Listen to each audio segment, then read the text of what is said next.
যোৱা বছৰটোত এটা খুব তোমাৰ কাৰণে কি বুলি ক'ম এইটো স্মৰণীয় বছৰ মানে এজনৰ পৰা দুজন হ'লা সংসাৰখন পাতিলা মাৰ্চ মাহত আছিল বিয়া কিন্তু ইতিমধ্যে 2 সন্তানৰ মাতৃ 2 সন্তান মানে ক'ব বিচাৰিছোঁ তেওঁৰ প্ৰথমখন উপন্যাস নয়নতৰাৰ পৃথিৱী যথেষ্ট চৰ্চা লাভ কৰিছিল পাঠকে আদৰি লৈছিল আৰু এইবাৰ তেওঁৰ প্ৰকাশ পাইছে গ্ৰন্থখনৰ নাম হৈছে উপন্যাসখনৰ নাম হৈছে হৰডেং হৰডেং নামটোৰ অৰ্থটো কি হৰডেং নামটোৰ অৰ্থ হৈছে পকা অঙঠা এইটো তিৱা ভাষাৰ শব্দ হৰডেঙৰ অৰ্থ পকা অঙঠা দৰ্শকসকলে হয়তো ভাবিব পাৰে যে অসমত যথেষ্ট ইমান খ্যাতিমান লেখক আছে যুৱ প্ৰজন্মৰ প্ৰতিভাৱান লেখক লেখিকাসকল আছে তাৰ ভিতৰত মই এখেতক কিয় বাছি লৈছোঁ আমাৰ এই অনুষ্ঠানটোৰ কাৰণে তাৰো কিছু কাৰণ আছে তেওঁ প্ৰথমখন যিখন উপন্যাস নয়নতৰাৰ পৃথিৱী এই নয়নতৰাৰ পৃথিৱীক লৈ আচলতে আশ্ৰবিকাৰ পৃথিৱীখন সেই সময়ত ঘূৰি আছিল আশ্ৰবিকাৰ নিজৰ যিখন পৃথিৱী তাত যথেষ্ট ঘাত সংঘাত প্ৰতিঘাতৰ হৈছিল তেওঁৰ লগত থকা ব্যক্তিগত সম্পৰ্কৰ সুসম্পৰ্কৰ সূত্ৰে মোৰ নিজৰ ভগ্নীৰ নিচিনা যিহেতু সম্পৰ্ক গতিকে সকলোবিলাক গম পাওঁ কথাবিলাক জনাব চেষ্টা কৰিম হৰডেঙলৈ আহিম প্ৰথমে কওঁ IPS আনন্দ মিশ্ৰ এতিয়া ক'ত নাজানো আপোনালোকে ভাবিছে যে আনন্দ মিশ্ৰ ক'ত তেওঁ এতিয়া ইতিমধ্যে অসম চৰকাৰৰ চাকৰি আহিছে আনন্দ মিশ্ৰৰ কথা এইকাৰণে কৈছোঁ তেওঁ যেতিয়া আশ্ৰবিকাই যেতিয়া নয়নতৰাৰ পৃথিৱীখন ফেচবুকত খণ্ড খণ্ডকৈ লিখিছিল তাত অসমৰ বিদ্ৰোহীসকলক বা বিচ্ছিন্নতাবাদী শক্তিক উদগনি যোগোৱা বুলি তেতিয়া নগাঁৱৰ SP আনন্দ মিশ্ৰই তেখেতক তলব কৰিছিল এবাৰ নহয় দুবাৰকৈ আনকি উপন্যাস ডিলিট কৰি দিবলগীয়া হৈছিল ফেচবুকৰ পৰা অকণমান পুৰণি কথা মনত পেলাইছিল হয় সেই সময়ত কেনেদৰে তাৰমানে মই এটা কথা সদায় বিশ্বাস কৰোঁ যে আমাৰ এছোৱা সময় যিখিনি 80-90 দশকৰ সময় আছে বা 2008 চনলৈকে আমি ধৰি ল'ব পাৰোঁ এই সময়খিনিৰ কথা বৰকৈ আলোচনা হোৱাটো চাগে নিবিচাৰে এটা একাংশই অথচ সেইখিনি কিন্তু আমাৰ এই সময় তাক ধৰি ৰাখিব লাগিব আমাৰ ভৱিষ্যত প্ৰজন্মৰ কাৰণে সেই সময়খিনি ভাল হওক বেয়া হওক ভুল হওক শুদ্ধ হওক কিন্তু আমাৰ এইটো ইতিহাস জানিব লাগিব ইতিহাস সেইখিনি আমাৰ ইতিহাস আমাৰ সম্পূৰ্ণ অধিকাৰ আছে আমাৰ অসম আন্দোলনৰ বিষয়ে জনাৰ আমাৰ সম্পূৰ্ণ অধিকাৰ আছে অসমত হোৱা খাদ্য আন্দোলনৰ বিষয়ে জনাৰ আলফাৰ সম্পৰ্কে জনাৰো আমাৰ অধিকাৰ হয় নিশ্চিতভাৱে গতিকে সেই নয়নতৰা পৃথিৱী যিখন কিতাপ সেইখন অসম আন্দোলনৰ পৰা আৰম্ভ কৰি আলফাৰ যিটো সংগ্ৰামী বিদ্ৰোহ সেই বিদ্ৰোহটোক সামৰি ল'বলৈ চেষ্টা কৰা হৈছিল ভূটানৰ অল ক্লিয়াৰ অপাৰেশ্যনলৈকে কিন্তু এইটো তেওঁলোকে তাৰমানে ভুল বুলি মই তেতিয়াও কৈছিলোঁ এতিয়াও কওঁ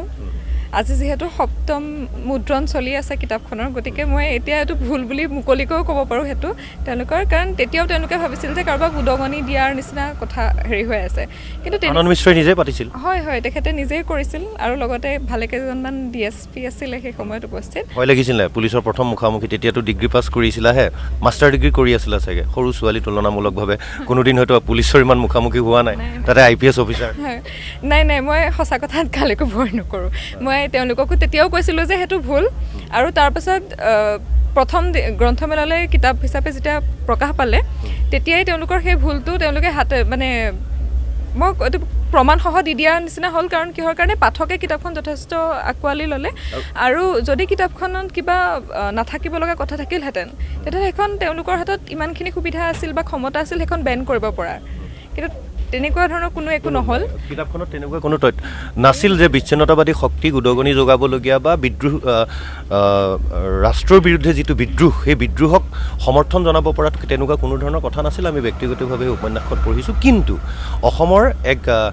ৰক্তাক্ত ইতিহাস বা এক জ্বলন্ত এক সময়ছোৱা সেই সময়ছোৱাক ধৰি ৰখাৰ চেষ্টা কৰিছিল নৱপ্ৰজন্মৰ এইগৰাকী প্ৰতিভাৱান ঔপন্যাসিক আশ্ৰবিকা বৰাই যি কি নহওক সেই ঘটনাটোৰ পিছত কিন্তু যথেষ্ট চৰ্চাও হৈছিল সংবাদ মাধ্যমত বাতৰি হৈছিল তাৰপিছতো তোমাৰ যিহেতু ফেচবুকতো খুব শক্তিশালীভাৱে লিখা মেলা কৰি থকা সকলো ফালৰ পৰা চৰ্চা হয় কিন্তু এটা কথা ঠিক হ'ল নয়নতৰাৰ পৃথিৱী মানুহৰ মাজত জনপ্ৰিয় আনন্দ মিশ্ৰৰ এই কথাখিনিও ক'ৰবাত অলপমান সহায়ক হ'ল সেইটো হয় সেইটো মই অস্বীকাৰ নকৰোঁ কাৰণ সেই সময়ত মানুহখিনিয়ে মোক যথেষ্টখিনি সমৰ্থন কৰিছিল কাৰণ সেই কিতাপখনত যিখিনি কথা আছিল সেইখিনি হৈছে আমাৰ সাধাৰণ মানুহখিনিৰ কথা প্ৰান্তীয় মানুহখিনিৰ কথা আমাৰ ইয়াত ধৰক সেনাৰ অপাৰেশ্যন যেতিয়া হয় এটা মানে প্ৰতিটো বস্তু আচলতে মুদ্ৰাৰ ইপিঠি হয় আৰু দৃষ্টিভংগীৰ ওপৰত গোটেইখিনি কথা নিৰ্ভৰ কৰে কাৰোবাৰ কাৰণে সেয়া হয়তো অপাৰেশ্যন হ'ব পাৰে তেওঁলোকৰ বাবে সেয়া তেওঁলোকৰ অপাৰেশ্যন বা সেয়া তেওঁলোকৰ ডিউটি কিন্তু সেই ডিউটি পালন কৰিবলৈ যাওঁতে যেতিয়া আমি এনেধৰণৰ খবৰ পাওঁ যেনেকৈ শেহতীয়াকৈ তিতাবৰৰ যেনেকৈ দীপাংকৰ গগৈ নামৰ ল'ৰাজনক জবৰদস্তি আলফা সজোৱাৰ নামত যেতিয়া ল'ৰাজনে ফাঁচি ল'বলগীয়া হ'ল বা তাৰো তেনেকুৱা ধৰণৰ আগতেও বহুত উদাহৰণ আছিল যে জবৰদস্তি কাৰোবাক অপৰাধী সজোৱাৰ যিটো এটা প্ৰৱণতা সেই অপাৰেশ্যনসমূহৰ মাজত চলিছিল আলফা বিচৰাৰ নামত অসমীয়া যুৱতী বা অসমীয়া বোৱাৰী আমাৰ মাতৃ ভগ্নী সকলোকে যিসমূহ অত্যাচাৰ কৰিছিল আমাৰ মানুহৰ চিঞৰবোৰোতো হেৰাই যাবলৈ দিব নোৱাৰি আমাৰ মানুহৰতো কিছু কষ্ট আছে সেই কষ্টখিনি আমি দেখিও চকুমুটিতো থাকিব নোৱাৰোঁ সেইকাৰণে মই ভাবোঁ যে মানুহখিনিয়ে কিতাপখন মানে নিজৰ বুলি খামুচ মাৰি ধৰিলে আনন্দ মিশ্ৰৰ সেই ক্ষেত্ৰত মই এইটো কথা স্বীকাৰ কৰোঁ তেওঁ সেইখিনি কৰি পেলাই মানে কয় যে গুৰ মাৰি গংগাত পেলোৱাৰ নিচিনা বুলিহে মই কথাটো ক'ম কাৰণ কিহৰ কাৰণে সেই বস্তুখিনি আমাৰ মানুহৰ মনত সোমাই থকা এইখিনি ক্ষোভ দুখ সেই দুখখিনিক লৈ পেলাই কোনোবাই কিবা এটা কাম কৰিব বিচাৰিছিল আৰু তাতো গৈ পেলাই তেওঁলোকে মানে সেই কামটোতো তেওঁলোকে বন্ধ কৰাব বিচাৰিছিল গতিকে আমাৰ মানুহখিনিয়ে সেইটো ক্ষেত্ৰত যথেষ্টখিনি মোক সহায় হৈ পেলাই মোৰ আগত ঢাল হিচাপে থিয় দিলে বুলিয়ে ক'ম এইবাৰ আহিছোঁ হৰডেঙৰ প্ৰসংগলৈ হাতত আছে এখন আশ্ৰবিকাৰ হৰডেঙৰ অৰ্থটো হৈছে পকা আঙঠা জ্বলি থকা একেবাৰে ৰঙচুৱা হৈ থকা আঙঠা ইয়াৰ ভাষাটো হৈছে আমাৰ যি আমাৰ প্ৰাচীন জনগোষ্ঠী অসমৰ ভূমিপুত্ৰ তিৱাসকলৰ হয় ইয়াত আচলতে কেৱল তিৱা যদিও সম্পূৰ্ণ তিৱা হিচাপ নহয় ইয়াত তিৱাসকলৰ আমি জানো যে তিৱাসকলৰ যি ইতিহাস অসমৰ তিৱাসকলৰ যি ইতিহাস সেয়া অতীততে মৌখিক বা অৰেল হিষ্ট্ৰী বুলি আমি যাক কওঁ তেওঁলোকৰ ইতিহাস আহোমৰ যিদৰে বুৰঞ্জী আছিল লিখিত বুৰঞ্জী আছিল বা অন্যান্য কোচ ৰাজবংশীসকলৰ কিন্তু তিৱাসকলৰ তেনেকুৱা ধৰণৰ নাছিল এইটো মৌখিকভাৱে প্ৰচলিত মৌখিকভাৱে আছিলে কিহৰ কাৰণে আমাৰ বহু জাতি জনগোষ্ঠীৰ নিজৰ লিপি নাছিলে তেওঁলোকৰ দোৱান ভাষাটো আছে কিন্তু ভাষাটো হ'বলৈ কাৰণে লিপিও লাগিব লিপিটো নাছিলে লিপি নথকাৰ কাৰণে সেইবোৰ কথিত ৰূপতে বা অৰেল হিষ্ট্ৰী বা মৌখিক সাহিত্য বুলি যাক কওঁ বা মৌখিক ইতিহাস বুলি যাক কওঁ তেনেদৰে প্ৰজন্মৰ পৰা প্ৰজন্মলৈ প্ৰচলিত হৈ আছিল এই হৰডেং উপন্যাসখনত খ্ৰীষ্টীয় ৫ম শতিকাৰ পৰা মানৰ তৃতীয়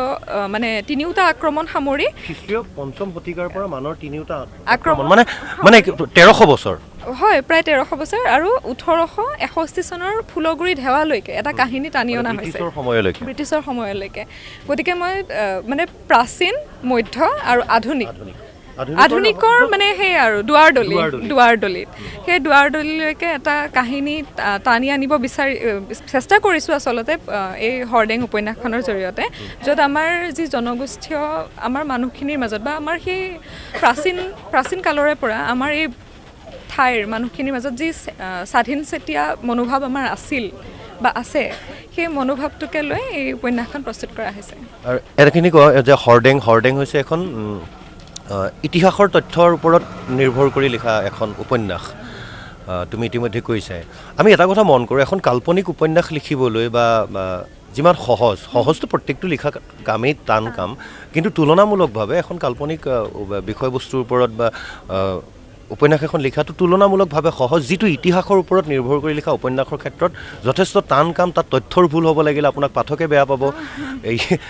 ইতিহাস বিকৃত কৰা বুলি আপোনাৰ ওপৰত সমালোচনা হ'ব গতিকে আমি দেখিছোঁ যে অসমত ৰীতা চৌধুৰী বাইদেৱে এই কামটো খুব কণ্টিনিউ কৰি আছে মানে ধাৰাবাহিকভাৱে কাৰণ ৰীতা চৌধুৰী বাইদেউ বেছিভাগ উপন্যাসেই হৈছে ইতিহাস নিৰ্ভৰ কি সেয়া লাগে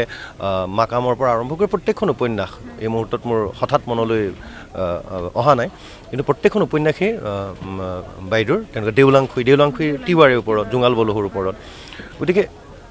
এই যিটো এটা টান কাম লেখক হিচাপে এজন সাধাৰণ পাঠক হিচাপে আমি এইটো উপলব্ধি কৰোঁ যে ইতিহাসৰ ওপৰত নিৰ্ভৰ কৰি উপন্যাস এখন লিখা বা যিকোনো এটা কথা লাগে প্ৰবন্ধ হওক ৰচনাই হওক যথেষ্ট টান কাম তুমি এই কঠিন কামটোক কেনেদৰে বাছি ল'লা কি সাহস আচলতে ইতিহাস মোৰ জীৱনৰ প্ৰথম প্ৰেম বুলি ক'ব লাগিব আৰু পঢ়া শুনা ইতিহাস নেকি হিষ্ট্ৰী হয় মই ইতিহাস বিভাগতে অনাৰ্ছ লৈ পেলাই মাষ্টাৰ ডিগ্ৰী সম্পূৰ্ণ মোৰ ইতিহাস বিভাগতে মই সম্পূৰ্ণ কৰিছিলোঁ কিন্তু সেইটো বুলিও মই কেৱল ইতিহাসৰ বিষয়সমূহকে সামৰি উপন্যাস কৰাৰ কথাটো ভবা নাছিলোঁ মই ইতিহাসৰ কামটো এইটো কাৰণে লৈছিলোঁ কাৰণ এইটো কাম সকলোৱে নকৰে কাল্পনিক উপন্যাস এখন লিখাটো কষ্টকৰ হয় কিন্তু মই ভাবোঁ যে এজন লেখকৰ দায়িত্ব কেৱল কল্পনাৰ পাঞ্চৈত উটি ভাহি থকাই বা তাৰে এটা কাহিনী এটা সৃষ্টি কৰি পাঠকলৈ আগবঢ়াই দিয়াই নহয় আমাৰ কিছু সামাজিক দায়বদ্ধতাও থাকে আমাৰ আন কিছুমান কামো থাকে আমাৰ তাৰে এটা কাম হৈছে আমি আমাৰ শিপাৰ সৈতে আমি প্ৰথমে নিজে সংপৃক্ত হ'ব লাগিব আৰু আমি আমাৰ পাঠককো সংপৃক্ত কৰিবলৈ যিমান পাৰোঁ সিমানখিনি চেষ্টা কৰিব লাগিব গতিকে মই এই বিষয়টো ইতিহাসৰ মূলতঃ ইতিহাসৰ বিষয়সমূহ এইকাৰণে বাছি ল'বলৈ চেষ্টা কৰিছোঁ কাৰণ মই নিজে ছাত্ৰী হিচাপে অনুভৱ কৰিছিলোঁ যে আমাৰ যি ইতিহাস সেয়া কেৱল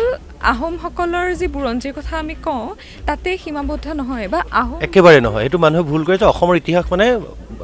কাৰণ আহোমৰ এটা বুৰঞ্জী তেওঁলোকৰ লিপিবদ্ধ আছিল গতিকে বহুতে ভাবিলে অসমৰ ইতিহাস মানে আহোমৰ ইতিহাস সেয়া একেবাৰে ভুল কাৰণ ইমান এই বিশাল ভূখণ্ডত বিভিন্ন জাতি জনগোষ্ঠী আছে কৈ যোৱা হয় আৰু তাৰোপৰি কি হয় যে আমি আহোমৰ ইতিহাসৰ ক্ষেত্ৰতো যদি চাওঁ আহোমৰো ইতিহাস বিভিন্ন সময়ত বিভিন্ন প্ৰকাৰে তাৰমানে বিকৃত কৰা হৈছে তাৰে দুটামান বিকৃতি মই কিতাপখনৰ যোগেৰেও অকণমান শুধৰাবলৈ চেষ্টা কৰিছোঁ বুলিয়ে ক'ম যেনেকৈ উদাহৰণ এটা দি দিওঁ যেনেকৈ এটা উদাহৰণ হৈছে যে আমাৰ সকলোৱে কয় যে মানক বদন বৰফুকনে অসমলৈ অনাৰ কথা কিন্তু আচলতে মানক বদন বৰফুকনে এবাৰ অসমলৈ আনিছিল দ্বিতীয়বাৰ বদন বৰফুকনে মানক অনা নাছিলে কিন্তু আমি কেৱল মানক বদন বৰফুকনে অনা বুলিয়েহে জানো আনজনৰ নাম কিন্তু আমি নাজানো দ্বিতীয়বাৰ মানক বদন বৰফুকনে অনা নাছিল দ্বিতীয়বাৰ মানক মথুৰা ভূঞা নামৰ এগৰাকীয়ে ভকতে আনিছিলে যাক মোমাই বৰুৱা বুলিও চন্দ্ৰকান্ত সিংহৰ দিনত জনা গৈছিল কাৰণ তেখেত হৈছে চন্দ্ৰকান্ত সিংহই এগৰাকী ভকতৰ জীয়ৰীক বিয়া কৰাইছিল আৰু সেই আচলতে মোমা শহুৰ হয় চন্দ্ৰকান্ত সিংহৰ মথুৰা ভূঞা তেখেতক আহোম ৰাজ্যত পাছত মোমাই বৰুৱা বুলি জনা গৈছিলে মোমা শহুৰগৰাকীক গতিকে তেখেতেহে দ্বিতীয়বাৰৰ বাবে আনিছিল এনেধৰণৰ আৰু বহু কথা আছে যিবোৰ মানে চেষ্টা কৰিছোঁ এই উপন্যাসখনৰ জৰিয়তে তুলি ধৰিবলৈ তাৰমানে ইয়াত তিৱাৰ লগতে আহোমৰ কথাও আছে আৰু বেলেগ বেলেগ জাতি জনগোষ্ঠীৰো কথা চুই যাব সামগ্ৰিক পৰিৱেশ সেই সময়খিনিত মানে এটা কথা ক'ব লাগিব যে আশ্ৰবিকাই যিটো কাম কৰিছে এটা সাহস নহয় এইটো দুঃসাহস বা মৰ সাহস কৰিছে কাৰণ তেওঁ বয়স আৰু অভিজ্ঞতা দুইফালৰ পৰাই তেনেই নতুন তাৰপিছতো কিন্তু তেওঁ খুব কষ্টৰে কৰিছে ধৈৰ্যৰে কৰিছে তথ্য সহকাৰে কৰিছে আৰু সেইবাবে মই কৈছোঁৱেই যে আপোনালোকক যে অসমত ইমান যথেষ্ট প্ৰতিভাৱান লেখক লেখিকা জ্যেষ্ঠসকলৰ কথা বাদেই দিলোঁ যথেষ্ট আছে বহু সংখ্যক কিন্তু তেওঁলোকৰ ভিতৰত আজি তেওঁক বাছি লৈছোঁ এইটো কাৰণে কাৰণ প্ৰথমখন নয়নতৰাৰ পৃথিৱী আৰু দ্বিতীয়খন হৰডেং আৰু হৰডেং ইতিহাসৰ তথ্য সম্বলিত ইতিহাসৰ ওপৰত আধাৰিত এখন উপন্যাস যথেষ্ট সাহস কৰিছে শুভেচ্ছা জনাইছোঁ হৰডেঙক আদৰি লওক কেৱল গুৱাহাটী গ্ৰন্থমেলাত বুলিয়ে নহয় অন্যান্য অসমৰ গ্ৰন্থমেলাতো আদৰি লওক